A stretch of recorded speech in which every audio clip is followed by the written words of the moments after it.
you hear me? Yes. Yes? Okay, good afternoon. I'm going to talk to you about play today. Play is a human right. It's recognized by the United Nations in their Charter on the Rights of the Child. It's a human right in the way that access to a fair trial or free speech is a human right. Why is it a human right? Because play is critical in human development as it relates to social, emotional, physical, and intellectual development. And it's also, lack of access to play is tied to everything from the obesity epidemic to increased levels of violence in both children and adults. Here in East Baltimore, the play deficit is truly a serious situation. 14% of elementary schools in the city and 40% of middle schools do not offer recess. So by the time we reach high school students are 40% more likely to be obese than their counterparts statewide. There's a lot of reasons why kids may not be playing within their communities. Concerns for physical safety, lack of interest or lack of understanding about the value of play in children's worlds, low crime rates, local perceptions, screen-based distractions, the list goes on and on and on. And the result is a city that's littered with signs like this. And in talking with community organizers in East Baltimore, we found out that frequently young children's first interaction with law enforcement in a negative way is centered around this tension between their need to play and their ability to play.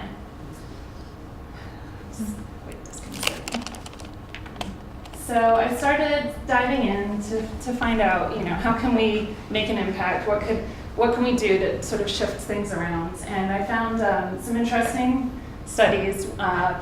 This is coming from Christopher Alexander, who's an architect and urban theorist, looking at, what's the critical mass of children that need access to each other in order to create a sort of a playable neighborhood. And there's some complicated math that I've circled that I won't go into.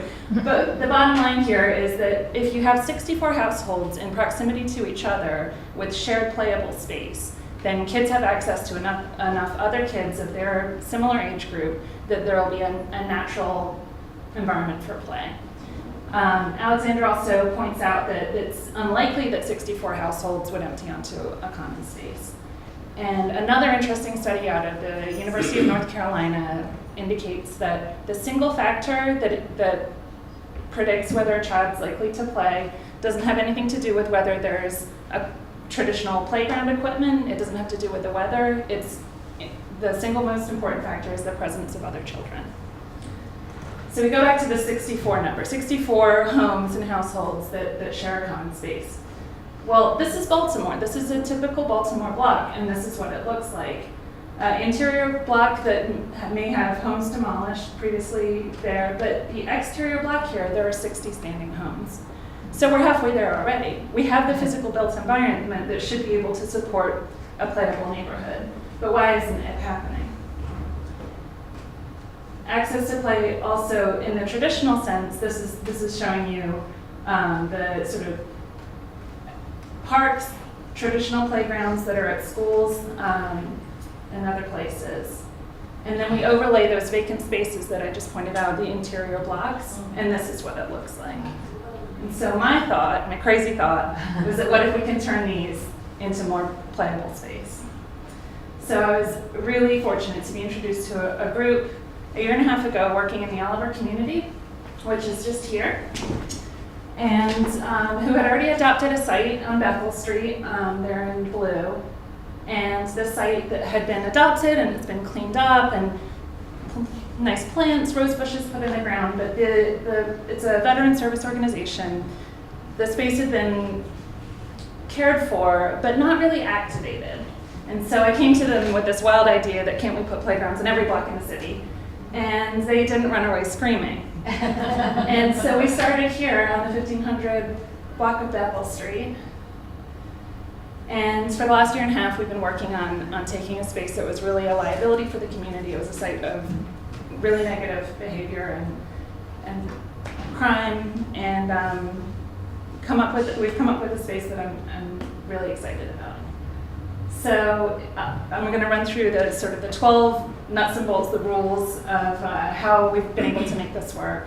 And the first one is that these kinds of community-built playable spaces need to be under the stewardship of the community. And in Oliver, that meant everyone from the metal scrapper who lives up the street, to the woman who runs the liquor store on the corner, to the mothers and the grandmothers who live peripheral to the space, and to the kids themselves.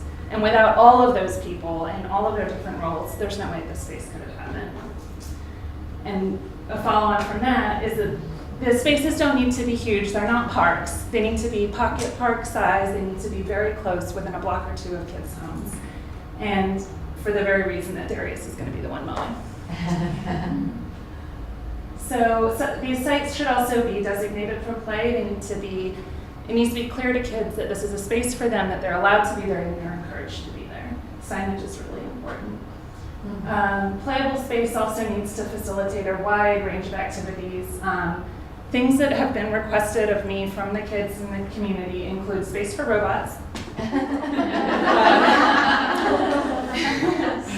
zip lines, an underground trampoline, I think was my favorite, and of course, space for dancing.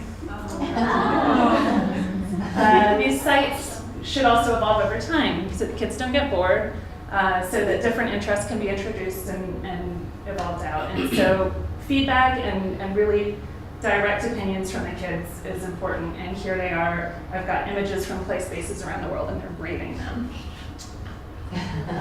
The site should be appropriately located. In this case, there's during the day, a Head Start program from up the street is able to come and use the space. After school, kids will come on their way home from school or after they've dropped off their backpacks, and on the weekends, different groups of families are in the space. A good, robust play space needs access to nature, parallel to play deficit. We also have nature deficit disorder, which is a serious thing for a lot of urban youth. And so one of my best days at the Playscape was finding this note after the kids had discovered earthworms when they were digging.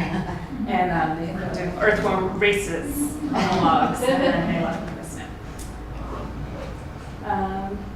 Community playscapes should be safe and protected from traffic, so they're away from streets, but also not too far away that they're invisible.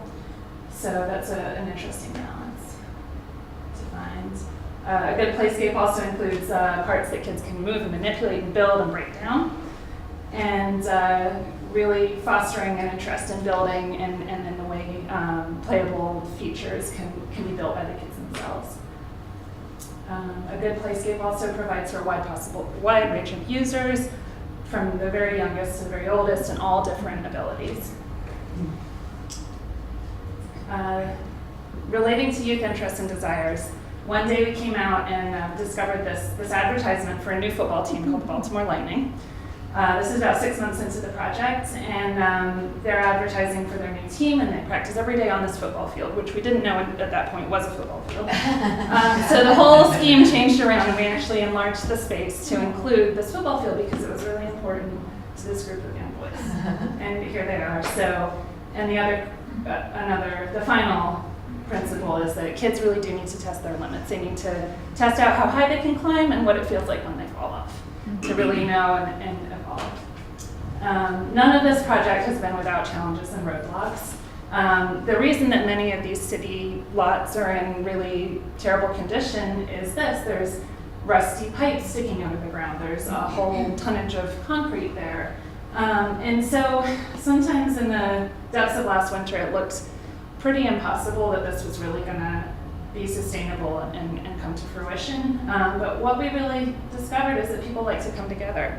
They like to have a shared vision and something to pitch in on. And so with the sledgehammers from the tool bank and then later on some heavier equipment, we were able to reclaim another huge swath of that lot to make it safe for kids. And despite the odds, the site previously being just a site for drug use and illegal dumping and all kinds of stuff, it's become a space that kids can really exercise their right to play. And on site we have everything from tetherball and tire swings and basketball hoops and vegetables growing, natural elements that include fuzzy leaves and spiky seed pods, and the list goes on and on. There's a dinosaur. What else do we have? all kinds of things. And the idea's caught on. So now from Oliver, just the neighborhood over in the Greenmount West community, artists and kids have come together to create a space called the Wonderground. And it's very much in the beginning stages, but the families and the community members are really excited about taking some of these learnings and bringing it to Greenmount West. And in Johnson Square, which is also right next door, there's a group of community members and residents organizing around reclaiming a previously disused and dysfunctional play space and revitalizing it. So here's the site in Oliver, and now a little over a year later, there's lots of different local community playscapes happening across East Baltimore. And with the idea that these models and the need are really, they're taking those 12 steps and evolving them and adapting them to different parts of the city, across Baltimore, and perhaps even in other cities worldwide, that this is a really achievable goal. Thank you.